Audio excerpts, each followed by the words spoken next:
Hello guys, price தி Lord. எல்லோரும் எப்படி இருக்கீங்க?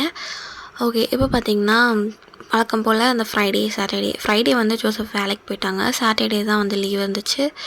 சரின்ட்டு நாங்கள் போய் வெஜிடேபிள்ஸ் இதெல்லாம் போய் வாங்குறதுக்கு போயிருந்தோம்.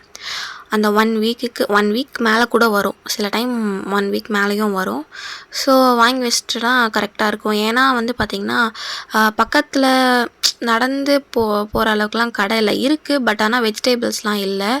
ஜோசஃபும் வந்து போயிட்டாங்கன்னா அதுக்கு மறுநாள் தான் வருவாங்க. ஸோ வந்து எங்கேயுமே போய் காய்கறிலாம் வாங்கிட்டு இருக்க முடியாது. அதனால் நாங்கள் எப்போவுமே பார்த்திங்கன்னா அந்த 1 வீக்குக்கு தேவையானது வெஜிடேபிள்ஸ் வந்து முன்னாடியே வந்து ஜோசஃப்க்கு லீவ் இருக்கும்ல, அப்பயே வந்து ஜோசஃபே வாங்கிட்டு வந்துடுவாங்க. நான் கூட போகணுன்னு அவசியமே கிடையாது. இப்போ இருக்கும் வந்து எனக்கு எப்படி வாங்கணும் என்ன ஏதுன்னு தெரியாது.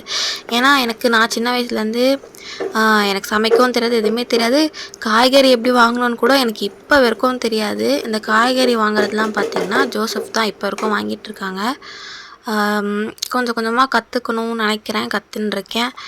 அப்புறம் பார்த்திங்கன்னா அந்த நைட்டுக்கு வந்து பார்த்திங்கன்னா சட்னி செஞ்சுருந்தேன். சட்னி செஞ்சுட்டு தோசை சாப்பிட்டோம். அப்புறம் எல்லாம் தூங்க போயிட்டாங்க. நான் என்ன பண்ணேன்னு பார்த்தீங்கன்னா, சரி டீ குடித்து ரொம்ப நாள் ஆயிடுச்சு. இந்த பாத்திரம், குட்டி பாத்திரம் என்கிட்ட இல்லை. ஒரு பாத்திரம் இருந்துச்சு, அதை நான் தீச்சதால் டீ ஒழுங்காக என்னால் போட்டு குடிக்க முடியல. காஃபி தான் குடிச்சிட்டு இருந்தேன். ஏன்னா டீ போடுறதுக்கு ஒரு குட்டி பாத்திரம் தான் நல்லாயிருக்கும் அப்படின்னு நினச்சிட்டே இருந்தேன். அப்புறம் எங்கள் அம்மா வந்து கொடுத்தாங்க. சரின்ட்டு ரொம்ப நாள் கழித்து ஜிஞ்சர் டீ போட்டு குடித்தேன். அப்போ தான் கொஞ்சம் நல்லா இருந்துச்சு. அதுக்கப்புறம் பார்த்திங்கன்னா அந்த கேபி பையன் இந்த பிஸ்கெட்லாம் சாப்பிட்டானா அவன் வந்து அவன் வாய்க்கு போதோ இல்லையோ கீழே தர ஃபுல்லாக சோஃபாவில் அதெல்லாம் வந்து இப்போ நான் வந்து அவனை சொல்லிகிட்ருக்கேன், திட்டிகிட்ருக்கேன். அதனால் அவன் வந்து தலையிலே வச்சுட்டு போமா அப்படின்னு சொல்லிகிட்ருக்கான். பயங்கரமாக கோவம் வருது இந்த வயசுலேயே அவனுக்கு. நெக்ஸ்ட் பார்த்திங்கன்னா பாப்பா வந்து தூங்க வச்சுட்டேன். அவனுக்கு வந்து பால் வந்து காசியாச்சு. சரி சூடு பண்ணலாம் அப்படின்ட்டு சூடு பண்ணுறதுக்கு வந்தேன். அதுக்கப்புறம் தான் வந்து நோட் பண்ணேன், இந்த செடிலாம் இருக்குல்ல, அதை வந்து தண்ணி மாற்றி 1 வீக் ஆகிடுச்சு. 1 வீக் மேலே ஆகிடுச்சு.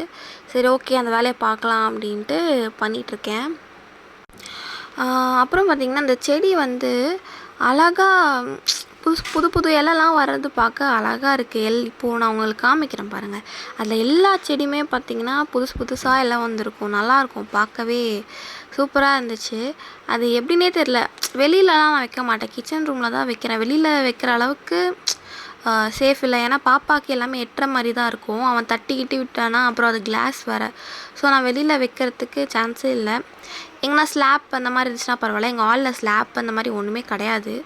அதனால் சரின்னு கிச்சன் ரூமில் தான் எல்லாமே அழகாக வச்சுருப்பேன். கிச்சன் ரூமில் வச்சும் அந்த இதுவுக்கு அது அழகாக வளருது. அது எப்படி வளருதுன்னு தெரியல, சூப்பராக வளர்ந்துருக்கு.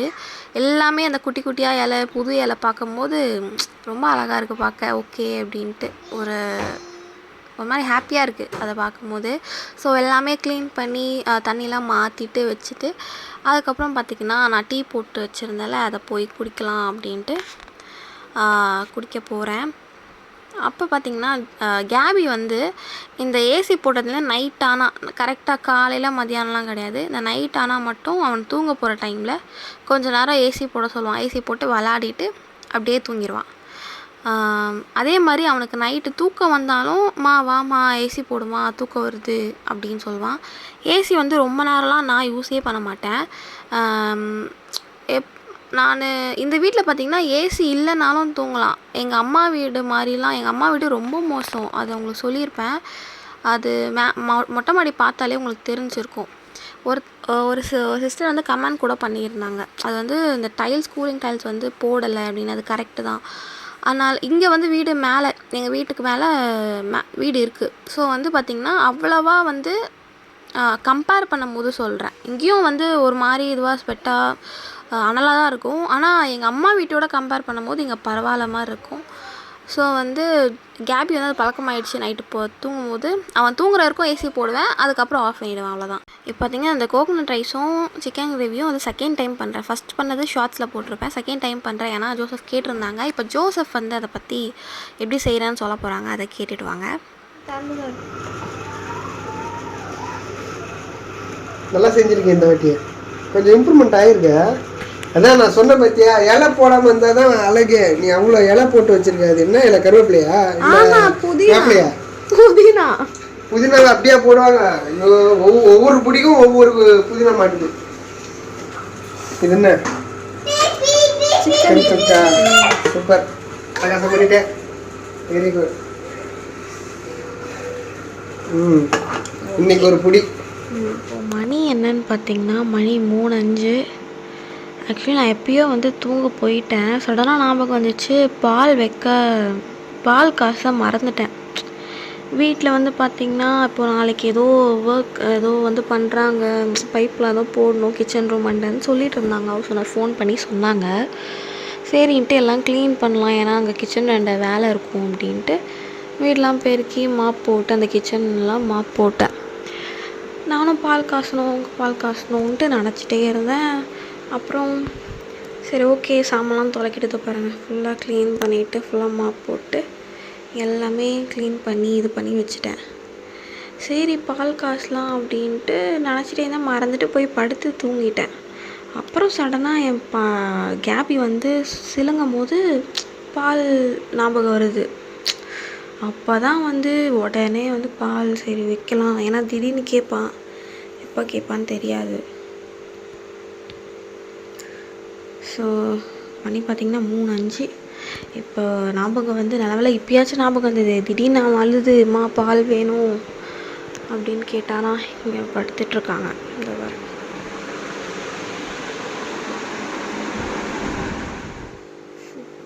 நல்லா தூங்கிட்டு இருந்தேன்.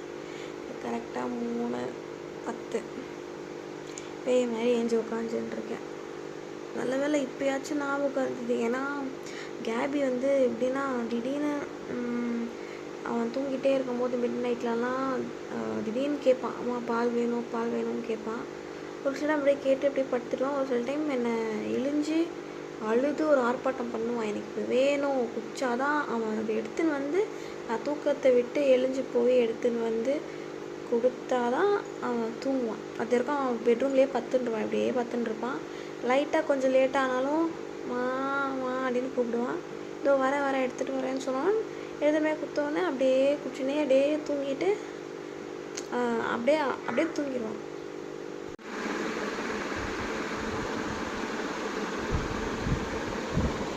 இப்போ தான் உன்னை பற்றி பேசினு தான் ஏஞ்சி உட்காந்துன்னு இருக்கேன். என்னம்மா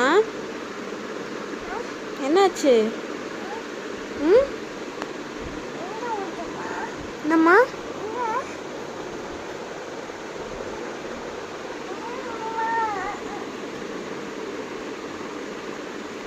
சொன்னல நான், பார்த்தீங்களா?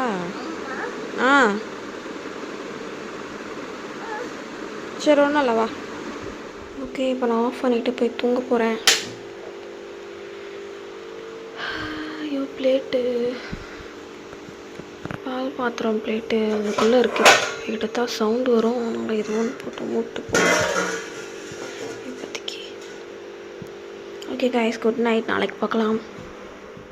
ஓகே, இது வந்து நெக்ஸ்ட் டே மார்னிங் பார்த்திங்கன்னா வந்து கிச்சனில் ஏதோ வேலை இருக்குது வந்து பார்ப்பாங்கன்னு சொல்லியிருந்தாங்களே, அவங்க வரல.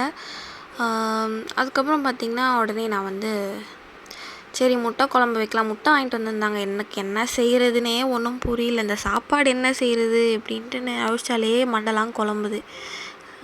சரின்ட்டு முட்டை இருந்தது. முட்டை குழம்புனா ஜோசப்க்கு பிடிக்கும், எனக்கு பிடிக்காது, என் தங்கச்சிக்கு ரொம்ப பிடிக்கும். அதனால் சரி முட்டை இருக்கேன்னு சொல்லிட்டு முட்டை குழம்பு வச்சேன். Hello guys, good afternoon. இன்றைக்கி மண்டே 12:30 ஆக போகுது. ஜோசப் வேலைக்கு போயிட்டாங்க. ஓகே, இன்றைக்கி என்ன நான் லன்ச் ப்ரிப்பேர் பண்ணியிருக்கேன் அப்படின்னு பார்க்கலாமா? ஒன்றும் அவ்வளோ இதெல்லாம் கிடையாது, டொமேட்டோ ரைஸ் தான். ஏன்னா அவங்க சீக்கிரமாக போனதுனால என்னால் ஏஞ்சி டக்குன்னு எதுவும் செய்ய முடியல. எக் ஆம்லேட் மட்டும் போட்டு கொடுத்துட்டேன். இப்போ நெக்ஸ்ட்டு நான் சாப்பிட போகிறேன். KP, mummy சாப்பிடவா? மம்மி பூவா சாப்பிடவா? நீ விளையாடிட்டு இருக்கியா? அம்மா பூவா சாப்பிட்டு வரேன். கேபியும் பூவா சாப்பிடணுமா? ஊட்டவா? ஓகே, இங்கே பாரு. ஹாய் காய்ஸ் சொல்லு. இங்கே பார்த்து சொல்லணும், இங்கே பாரு, இப்படி சொல்லு. ஹாய் காய்ஸ், சப்ஸ்கிரைப் பண்ணுங்க. லைக் பண்ணுங்க, ஷேர் பண்ணுங்க,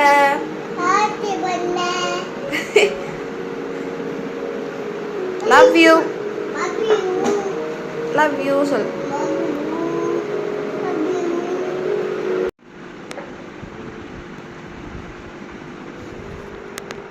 கைஸ் பார்த்தீங்கன்னா கேபி நான் சாப்பிடும் போதே வந்து சாப்பாடு கொஞ்சம் கொஞ்சம் சாப்பிட்டான். அதுக்கப்புறம் பார்த்தீங்கன்னா அவனுக்கு ஒரு எக் ஆம்லெட் வந்து போட்டு வந்து ஊட்டிகிட்ருக்கேன்.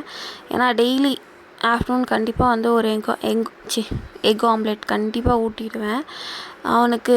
அதில் வந்து இன்னும் ஆனியன் போட்டு கொடுத்தா, அந்த ஆம்லெட்டையே மறைச்சி ஃபுல்லாக ஆனியன் போட்டு கொடுத்தா கூட அவன் சாப்பிடுவான். ஸோ எக் ஆம்லெட் வந்து ஊட்டிகிட்ருக்கேன். ஓகே காய்ஸ், கேபி இப்போது எக் ஆம்லெட் சாப்பிட்டு முடிச்சிட்டான். ஆமாம் தானே? நல்லா இருந்துச்சா? ஓகே ஓகே காய்ஸ், இந்த வீடியோ இதோட முடியுது. வீடு நிறைய வேலை இருக்குது தான். அது வந்து நெக்ஸ்ட் vlogல வந்து நான் கண்டினியூ பண்ணுறேன்.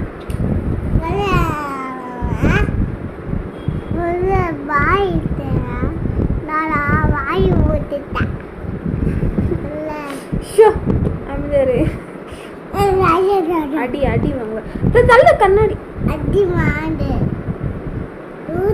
கேபி ஸ்கூலுக்கு போக போகிறான்.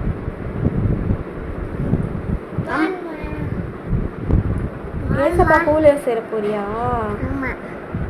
ஆமாவா? ஏய் ஓகே கைஸ், இந்த வீடியோவில் தான். இந்த வீடியோ உங்களுக்கு பிடிச்சினா எடு க்ளோஸ் பண்ணு போ. இந்த வீடியோ உங்களுக்கு பிடிச்சினா மறக்காமல் லைக், ஷேர், கமெண்ட் பண்ணுங்க. நம்ம சேனலை சப்ஸ்கிரைப் பண்ணிட்டு பாருங்க. பாய், லவ் யூ.